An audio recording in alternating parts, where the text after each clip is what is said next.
ndenge pe babwaka ye bandoki donc yende mtenga mema pa Pascal Poba. Alors ce que ok pas Pascal Poba ba mona ngai si ma wenge zwanga. Mais et comme ce que non il faut tout ça l'enregistrement ya album ne moko liboso ba betena ba jibe na ba tata boye tata mobile et au ça que album wana préparation nango ena bando ça que na kende na bimi boye na 5 heures et bon ngato kutana na 5 heures na habité le solo ni ndenge betama na 5 heures wana dabino tout et pas Pascal Poba oui ngala kelala na ndako olali chez siko bon ngato kutana pas Pascal na ba 5 heures wana boyinga bobi misanzembe to na studio to bana masolo studio mais parce que face à Isali la face B il y a musique mais na habité ce que zaki a yango ezindi be ande zaki no ba moninga ko besiko ba yosinga ke no il faut siko ba découvrir ngape spirituellement makambo belé na kati prière na ye abandi koloba yo obimate ngasko na la muki na abenda porte pour na bima yo ko bimate parce que ko bima na yo na moni ke obimi okuta na liwa wana na yo kota sko groupe moko groupe wana bongaki siko ba memangai na pas Blaise Boula il faut ba memangai pas Blaise Boula Blaise Boula longwe wenge ya JB ake abandi ya ye de komo bongaka memanga kuna pondération c'est oui a memanga kuna mais eka kamata memanga na kutana na accident ko mususu akutela prophète moko prophète wana oyebisanga ke abino yo ozala mosala nzambe munene nzambe amono na kati ya mosala na ye alors na moni bongo na bia anga makambo nzambe amona ngai nzambe amona nga na kati ya wengete nzambe amona nga na kati ya El Paris te nzambe amona nga na makambo te na boya prophète wana makasi bango bakata tol po babimisa bango donc chauffeur akufa batu bakufa ezalaka ngana mama moko mama wana zaya na mwana bébé donc ngana mama wana na bébé na ye ndeto kubika tellement mutu azaka ka infidèle na biki na bandisu kozongela makambo mokili batu ba mona yo apesa biso ba poudre moto pakola apesa biso ba masolo mais na lujwa po abi pakola poudre wana partir à minuit o pakoli poudre wana olali ko olala na tongo tango obima na domination mususu mais nga na lali na pakoli poudre wana na comprendre te na bando mona nga na kata cercueil nga moko na kata cercueil na moko na kati ya cercueil est-ce que na kamana tel comment poudre au lieu pesa nga masolo na mimona na kati ya cercueil na kamana ke na yebisi poni na bime comment nga na mimona na kati ya cercueil poni eza je na ona nganga na silikela poni to beta na makofi jeté aibisanga bongo bunda na esprit c'est que il faut dominer bango na ju parfois na kamana na tia parfait wana mbala moko problème ebandi ngai babiloko ebando bimanga na nzoto babiloko ebimanga na nzoto ebimanga nzoto mobimba ebebisa ngai ngamona bime eza nini donc nakota ndako banda 3 mois babambinga libanga na mutu professeur ezongisi naoloba ke tozongela nzambe ya ba prophète ya obando luka nzambe ya ba papa dina bala ba nzambe wana tozongisa don nzambe ya ba Coutinho ya ba Fernando tozongisa ye te nzambe ya ba Coutinho ba denile cité nzamba ba Coutinho bozali ebele bokota l'émission de partout na pesi bino mbote bala nyonso ya Chebiso TV oui malamu na mission na bino réponse à nos questions yande kola napesi moyini nanga mbote, moyini mbote, moyini bonjour, moyini nanga bonsoir.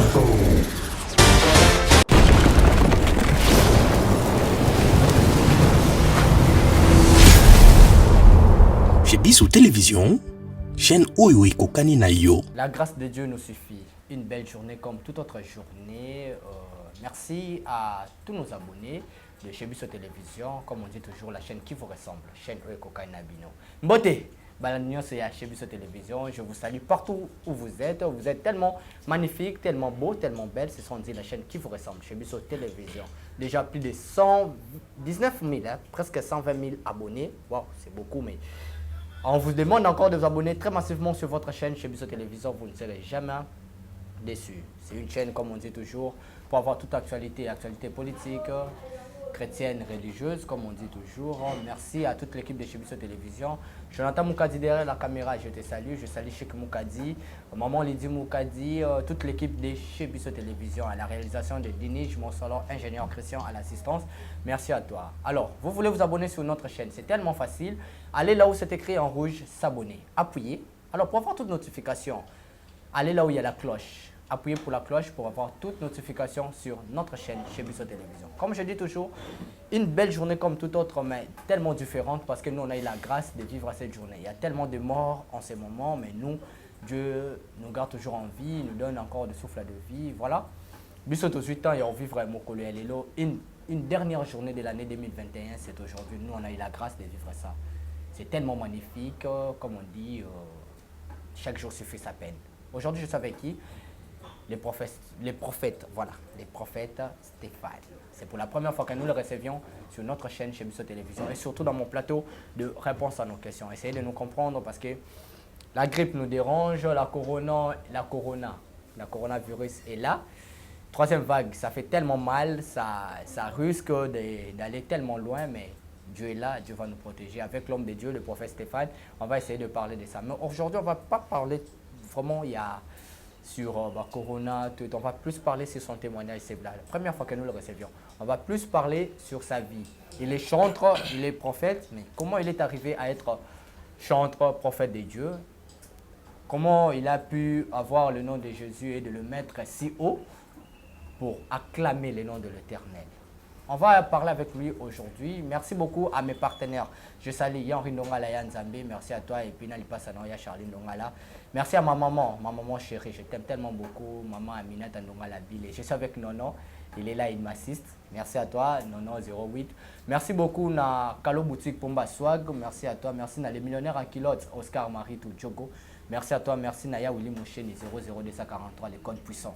Le code mondial, merci à toi, merci beaucoup na Franco Mamba, merci à Sila Boula, comme nous appelons la femme du chef. Je suis avec le prophète Stéphane. N'habite Lelo, la bingayo na combo ya prophète Stéphane, ton abinga non papa Stéphane parce que c'est ton témoignage qu'on aura aujourd'hui. Bonjour prophète. Bonjour bien-aimé.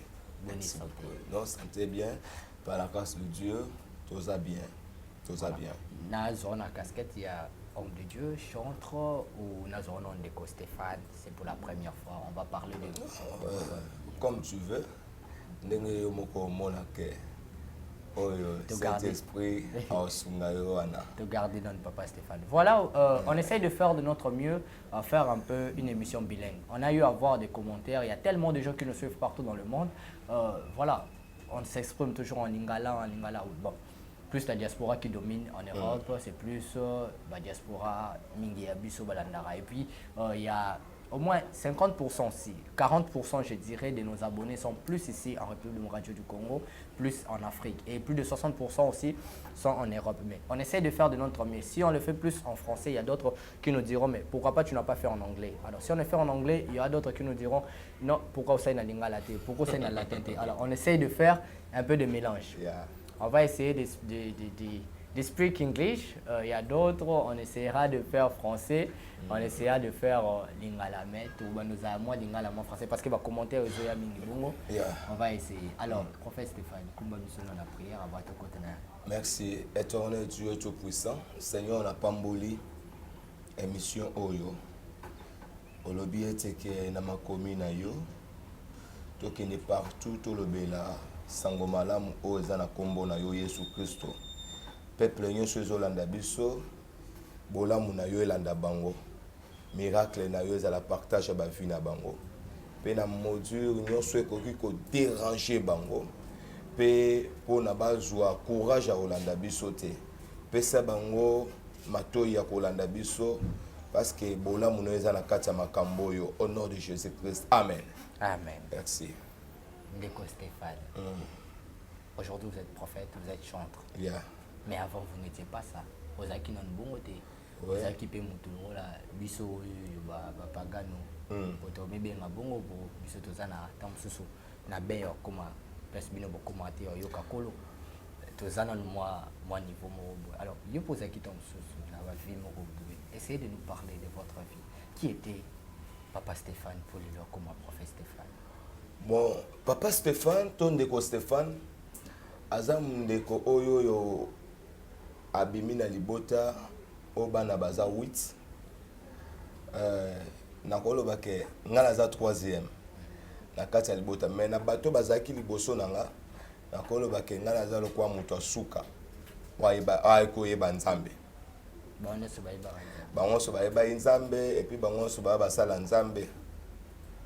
Même o alandinga pe sumo sala nzambe mais ngasko na zaye mutasuka la ba mutasuka na ba oyoyo bazaki liboso pe penepe na ngai donc nazaki mutasuka na bango na plus nando linga pe makambo ngo te ya bozambe nando se pe nango penza te na plus nando linga mingi na ke ne wenge o soit na kende orchestre oyo bandaki korenya à l'époque na obeta ndule na beta na ngandule osano na ba Blaise Boula na ba mon vieux Blaise na ba artiste wana parce que ba wenge kabwani ba maison mère na ba BCBG etinga za mwana lemba mwana salongo na ndolinga plus na kende na wenge alors na ndoko pe ko kangama mingi Pascal po ba yo foute la côté na biso na komo kende et pas Pascal Poba mutu amembanga kuna pa na ye ezaka Yaouli moko te Yaouli moko komone Yaouli beya bana wenge pe babwaka e bandoki donc yende mtanga mema pa Pascal Poba alors ce que ok pas Pascal Poba ba mona ngai sima wenge zwanga wenge zwanga alors jour moko nazokende répétition na koma boy vie pas monanga ya sepela nanga sala vie Pascal monanga sepela nanga mais et comme ce que non il faut tout ça l'enregistrement ya album ne moko liboso ba betena ba jibe na ba tata boy tata mobile et au sala que album wana préparation nango na bando sala que na kende na bimi boye na 5 heures et bon to kutana na 5 heures na habité le solo ni ngé betama na 5 heures wana dabino tout et pas Pascal Poba oui ngala kelala na ndako olalo chez siko bon to kutana pas Pascal na ba 5 heures wana boye nga bobi misanzembe to nga suto to bana masolo studio mais parce que face A ezali la face B très bien il y a musique mais na habité so que zaki a yango ezindeni be ande zaike no ba moninga ko besiko ba yosinga ke no il faut siko ba découvrir ngape spirituellement makambo belé na kati ndesko na kama la tali na bi eza un peu moins louche moi na continuons lelo pena eza parce que je biso temps belé na kata et au ça que 5 heures du matin na obima boye na oki mama na nga bandi ko prier na prière na ye abandi koloba yo obimate ngasko na la muki na abenda porte pour na bima yo ko bimate parce que ko bima na yo na moni ke obimi okuta na liwa menga na mère nga ba ozela nga kuna masolo ngoyo parce que biso tout à l'époque to ado rêver ka to kende ba poto obeta omoni zela poto ba no kende ba kwenda tout ka osala pe succès habité yo kende te na monelo liwa monelinga liwa ndenge nini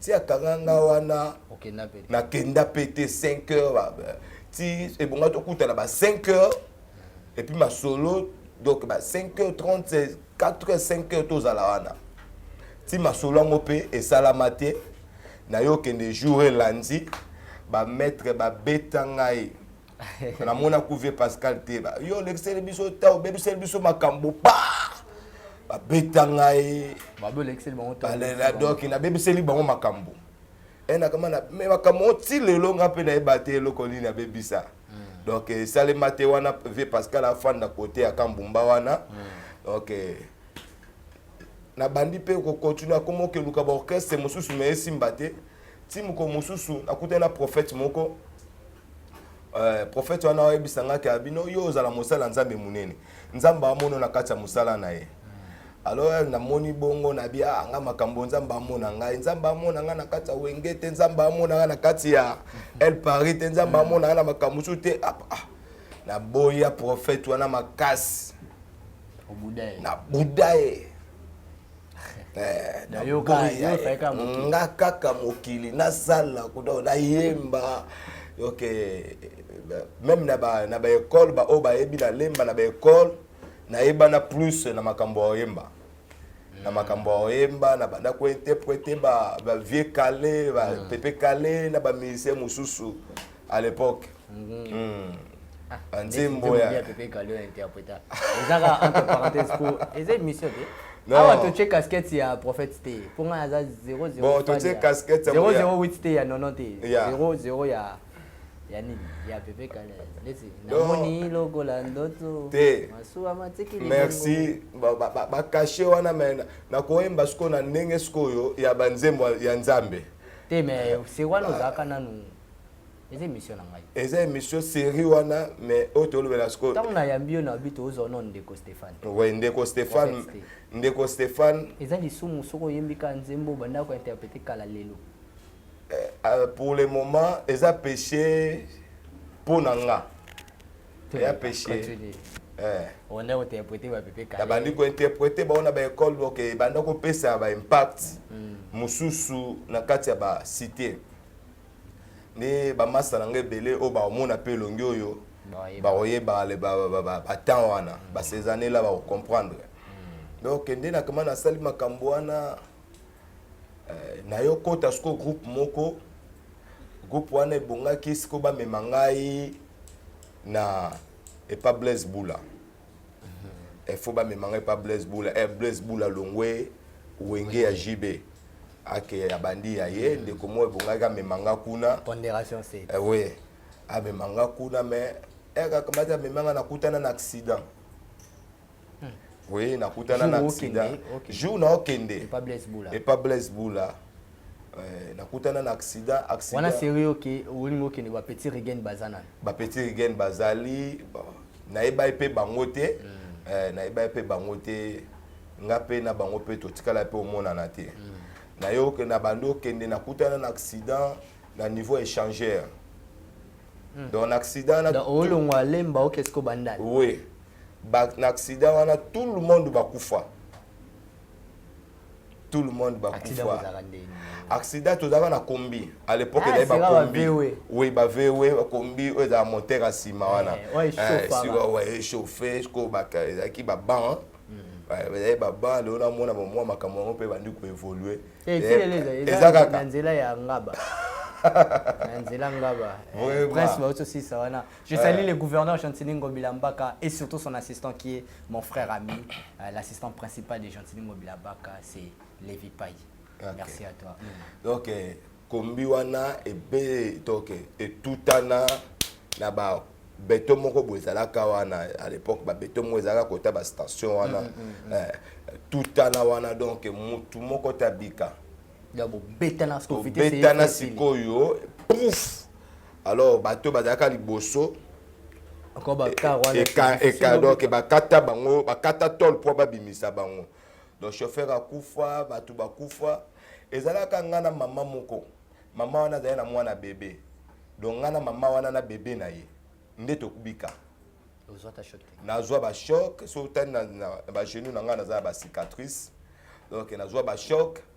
Mais ba choc wana na mutu eloko te na mutu eloko te na mutu eloko te nazwaka ba choc et puis ba memanga na bato babiki akufi ngamo pe na oyeba te ke na kufi ça n'a pas hémorragie na ça na hémorragie mais eloko moko ezongelanga na mutu prophétie ya père wala ya papa wana ebisanga ti lelo na lukaka ye abisanga pa ke yo kosalela nzambe parce que prophétie wana tango yelinga ye na journée wana yelinga na se ya trouble wana ya accident na se hémorragie wana eba o memanga na binzambe na nasalelo te olebisa nga na osalela yo nzambe wa pesanga promesse donc or na boyaka prophétie mais elle na kuta un accident na rappeler nzambe prophétie ya ko rappelaka nzambe afani na kati ya makambo ya lobaka ato moni yango te mais ndimango ke non un jour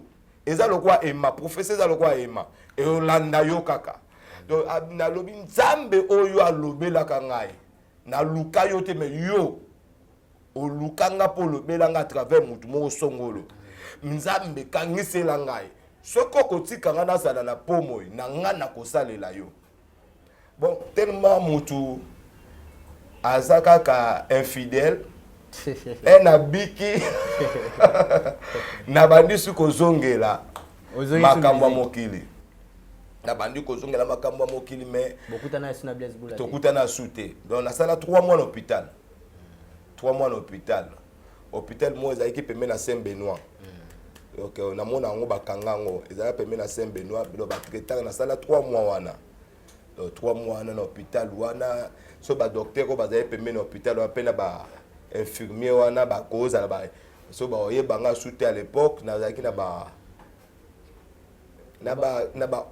ba 14 ans 14 ans so nazala ba ida bien de déjà ba 14 ans oluka ba wenge obanga noté ko luka ba Blaise Bula na temps wana oui wenge otuka bwana ba terre na bango no ba akufi le ba makebalia yo bangité na affrontaki mais tellement to ba appeler nzamba so nzamba poni yo atoka mato sandeli suka ozongela mais ek ma prophète na biki na zongela na biki mbala moko na bando luka su banzelana ce que yo sala que na ok classe betidia ba sala grève ba ya na ba école ba beta libanga mwa munene zwanga awa na mutu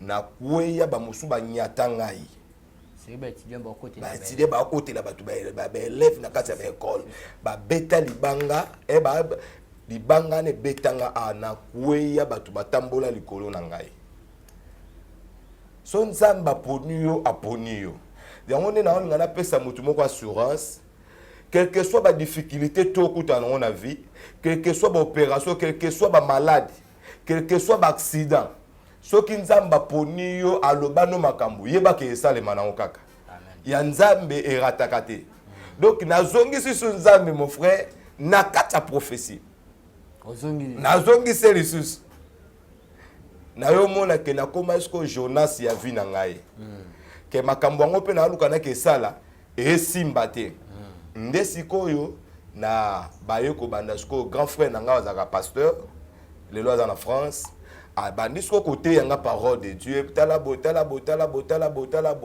délivrance nanga sikoyo e bandi wana na ebike un jour na olobelango délivrance nsuke bandi wana e bandi wana moi yo mo tikola kotanda kwa nganga we kotanda kwa nganga ndako nganga we ndako nganga to bano kende e pa ndeko moko azana livulu bana salongo bana regini bakoyeba ye mais nakoki kosa publicité na été azaki côté ya ba omoni côté ya arrêt nini na livulu arrêt mo babengaka muyombe okiti na se omona ba moko zamba campus à l'époque bana ba ki beta ba shit kuna alors ngangango azaki wana mutu amemanga azaki masana nga moto alobenge poni l'indien yende mtamema nga kuna bino Stéphane wana sko à l'époque babenga nga Stino soto kama tokeno kuna renforcer masolo et ça la bien renforcer masolo et ça la bien mais na kati ya masolo wana plus ekoma ya kosenga siko nga moko nde fona kende na lotanga moko na kufa oui na lotanga moko na kufa nde nalobi ke no délivrance na nga ebandi na lotanga moko na kufa na lotinga moko na kufi na bandi siko kotala parcours na ngai mais komanga mona olota ke ole na pesa batu ole na sala makambo boye parce que ti comment epanganga wana bokomi wana stino wabe ngona stino ouais voilà ti comment epanganga wana bokomi na mastano wana comment nani poni l'indien bokomi epanganga ezali mpona kaka ozana masolo si boke pa Blaise Bula bokende wenge el palokendeke no bato bamona yo apesa biso bapoudre moto pakola apesa biso bamasolo me naluzwa abi pakola poudre wana partir ya minuit opakoli poudre wana olali olala na ntongo ntango obima na domination mosusu me ngai nalali na pakoli poudre wana na comprendre te na bando omona nga na kati ya cercueil nga moko na kati ya cercueil nga moko na kati ya cercueil est-ce que nakama na tel comment poudre olie pesa nga masolo na mimona na kati ya cercueil nakama na ke na yebisi poni na bime comment nga na mimona na kati ya cercueil poni eza je na ona nganga na silikela poni to beta na makofi jeté na habité ti lelo camarade wana ça fait maintenant je suis battant au monde en até donc to be banana e grave na komi kota memokin ba c'est romne to mata rond-point ngaba ba tali sanga cercueil moko ezaki na ya bois noir ba tali sanga yo okota na cercueil yo oui na mata rond-point ngaba na somba ba polo à l'époque bana mindele la ta mamakasi kona mata sko rond-point ngaba na question ba bloko ba otali sanga sko keno na memokine place ya bando te ka ba cercueil chambre froide mo pesa ko na habité so ezala kaka na komi wana ba bisanga keno yo kokota na cercueil wana ezali boso wana ngana bi mais comment na oki parole wana ezonge na tala bona moni pe place na ba cercueil na moni pe cercueil yango na tika la place wana koto za tu on a rendez-vous na poni lobi non il faut to zonga lobi pas maître ayebisa biso masolo na komi wana maître kamata ya bibiso so te joie sko oyo apesi nga sko parfait moko ya ba musulman pe basalela ngo chulai apesi nga parfait wana bino c'est que o bunda na ba esprit ayebisa nga bon o bunda na ba esprit c'est que il faut dominer bango na ju parfois na kama na tia parfait wana mbala moko problème ebandi ngai babiloko ebando bimanga na nzoto babiloko bimanga na nzoto ebimanga nzoto mobimba ebebisa ngai nga mona bime eza nini donc nakota ndako banda 3 mois ozongi sous 3 mois 3 mois lisusu na ndako 3 mois lisusu na ndako babiloko ebebisa ngai na bandi kolo na bandi skokoza abi est-ce que oyebaka un jour olekaka wana na ndoto na baibisa na loti ke un jour na oleka liboso a rompo kota rompo ngaba uti maya mungulu diaka o mata rompo ngaba ba tele sa siko nini me nini wana so memokini wana nini mo bando te ka ba cercueil na kama na moni pe na cercueil image ya cercueil wana ezongeli ngai ya bois noir nde mungongo bandi soko saleli ngati yoko ebo kufa so na saleli te na kufa ti na yo mona lisusu grand frère moko boto zaine na quartier Esaïe azalelo na Angola prophète Esaïe nzamba pambole bisika azwami na Angola na Luanda abandi akota sko camarade na ye azaya ya na ngai abandi ko bisabi yo za mosala ya nzamba awe bisanga sikoyo yo za mosala ya nzambe soko saleli nzambe te vi na yo makambo alima okufa et puis nzamba ko etirizo makasi na ba prophétie na ba miracle na ba guérison miracle na kasi yo moko yaka na église omonaka o ni nzamba salaka natali nabi nabi me na kufa na bando ebise siko na bando sala repentance pa na ye na bando sala repentance ya bando ebisanga habité folie yambana o Yesu na yambi Yesu na kawana na su na betela mututé lisolo na ndako na betela kaka ye nda bandi ko ebi ba bloque ebimi nga wana hôpital na pakola wote wana sina zongi ndako a osongi wana sina zongi ndako nde na bandi siko ko sala na sali ki de me pa na ye a singa te fona ya na église na bango à l'époque comme Moreb ezali na salongo wana na me na habité ezala soute na komi na Moreb wana bango nyoso ba voyager et na komi wana délivrance nanga papa somo na délivrance muto akima bambanga yemoko oh tant on a ba boye bato baza ba père nanga ya molimo o basalanga délivrance wana ba yebi bazwe ba papa Esaïe papa Meshak Bill pasteur Timothée Mutombo bango ba yebi ba makambo wana donc na bandi ko kima bamba na baluka lupango wana ba landa ngai ti na sala repentance na yambi Yesu c'est pour cela po bika bola mwanzambe vie fandika na repentance amen na sala repentance na yambi Yesu Ndesco via Bonzambe bandi. Voilà, voilà Ndesco via Bonzambe et Kobanda, on va pas continuer, on continue la deuxième partie, ce que merci beaucoup. Tu commis Wana, au commis Nesiko, Mosel Nanzambe, au commis prophète. Mais tu commis moi Nanzambe. Moi Nanzambe. Tu commis Siko, place au commis qui prophète Wana, tu le prochainement. Mais un petit merci beaucoup à Jonathan Moukadi qui est derrière la caméra. Merci à Christian qui réalise avec Denis Monsolo. Merci à toute l'équipe de Chebiso Télévision. Voilà, l'homme de Dieu. Maintenant, si on peut prendre quelques minutes parce qu'on est arrivé presque à la fin de toucher, de voir les lots. Bon, tu vas l'air et continue. Na mosala na bino basala nzambe. Ma père. Les lots au bétali solo nous a qui délivré. Les lots au bétali solo. Papa na wana c'est vrai monsieur ba voyager aux an honneur yo betali solo na bango oui mais est-ce que les lots aux an honneur yo betali solo ba papa na bino réveil oui merci beaucoup baza ba ene to kuti bango na kati ya makambo ya nzambe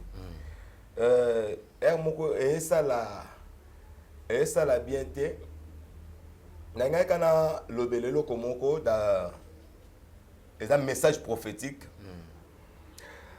Et là, quand on pense à Batumingi, les lois zambongo. Bazana nzambe, ba papa wana. Bazana nzambe. Mais balungu la loko swambongo. Ba papa nyoso wana. Basonika futa. Na lobi ba papa nyoso wana. Bango nyoso wana. Na lobi ba papa nyoso papa. La Francis ya Francis. J'ai Francis Baza papa. T'es à papa na ngate. Papa te. Donc papa nyoso wana balongola. Balongola. Ba master le roi ba Moïse Mbi. C'est pas notre master. Ce sont les collègues. Ba collègues mais na lo baba papa. Ba papa. Tant to eza ba papa. Ba Léopold Mutombo ba papa. Balongwa na makambo balongo parce que bakoza la lokola beizao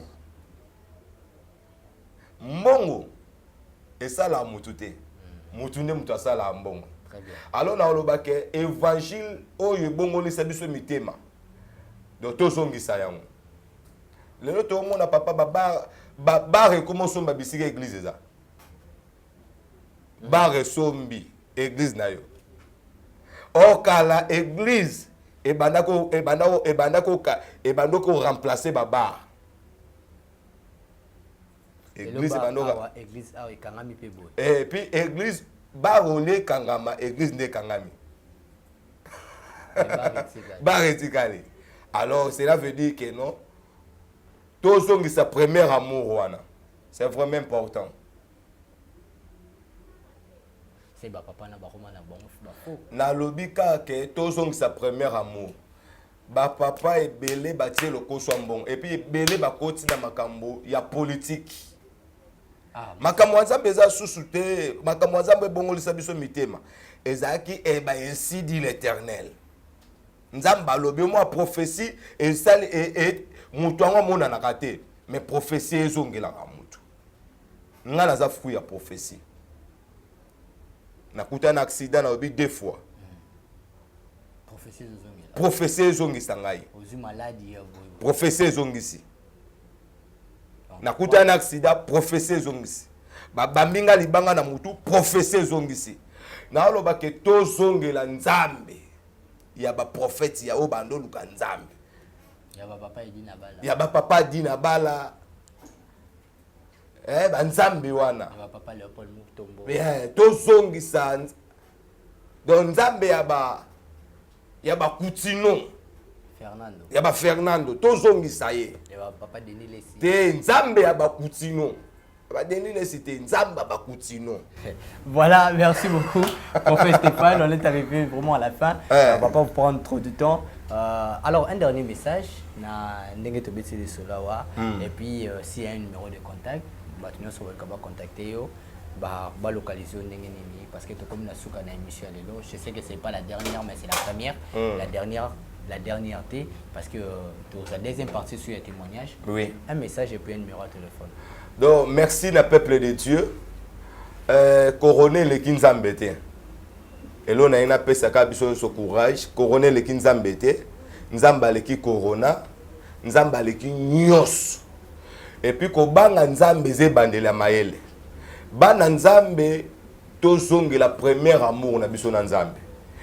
Contact nanga numéro de téléphone. Yo mutoza malade, yo mutoza ba problème.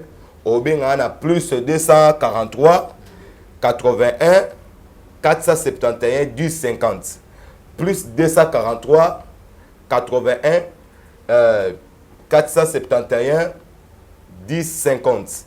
Donc benga ngai to zwata osambela pona yo mutu oza na sida, yo mutu oza ba problème, yo mutu oza na problème même ba trompe bakata nzambe na biso ba benge le véritable potier ayebi ndenge ni akopeso ba anticorps musu ya sika ekozala malamu mingi kolo pambola biso tokomi na suka. Vraiment on a fini, c'est fini pour aujourd'hui. Entretien aussi na prophète Stéphane, il a eu à parler de sa vie, de son témoignage, comment il a pu faire de son mieux. Il y a quoi adhérer na Wenge Musica à Lucas qui est na El Paris et pas Blaise Boula accident côté nango à côté un accident même là El Paris Marie-Paul né El Paris oui. On a El Paris et puis na Blaise Boula les a pondération 7 oui. Voilà la pondération 7 et puis voilà accident côté nango tia zo ba mabanga na mutu tia ko na bandenge étudiant takaka école na tawanda azwa même konia tamana mukongo babete ba mabanga asali ba accident mituka batu bakufa mais nzamba sunga ye abimana mama na mwana obazaka na kati ya mutuka wana à part wana pe fala kende okenda papa o fa bimana 5 heures là kenda papa na biso Pascal Poba là Pascal Poba. Voilà, là c'est juste en gros ce qu'on voulait dire. On a témoignage à papa Nengelekaki. Abonnez-vous massivement sur notre chaîne, vous ne serez jamais déçus. Cette émission est terminée par ici, on se retrouve prochainement. Au revoir. Merci.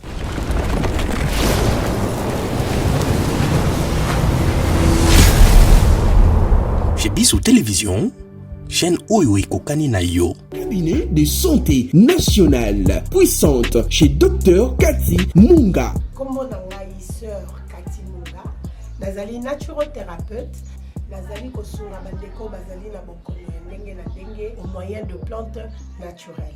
Bandeko bazana ba problème ya ba hémorroïdes interne tout comme externe, infection urinaire, prostate, azoospermie, obota ezalité, rhumatisme, nerf sciatique, gouttes, règles douloureuses, glaucome, vision floue, motupa si intense, sinusite. Awa nazana kati ya laboratoire. Awa nde bisika na séchaka ba plante, banzete, ba makasa ya ndenge na ndenge, depo na nga yango yo esika na salaka ba formule na ba solution na nga. Merci na équipe mobimba ya maison chez Cathy, en particulier Joyce Bolaba. Tozali bongo na commune ya Ngaliema, quartier Kinsuka Pêcheur, avenue Maïndombe, numéro 99. Référence carrière Cari Grèce. Le Biko na bino et Sengo na biso.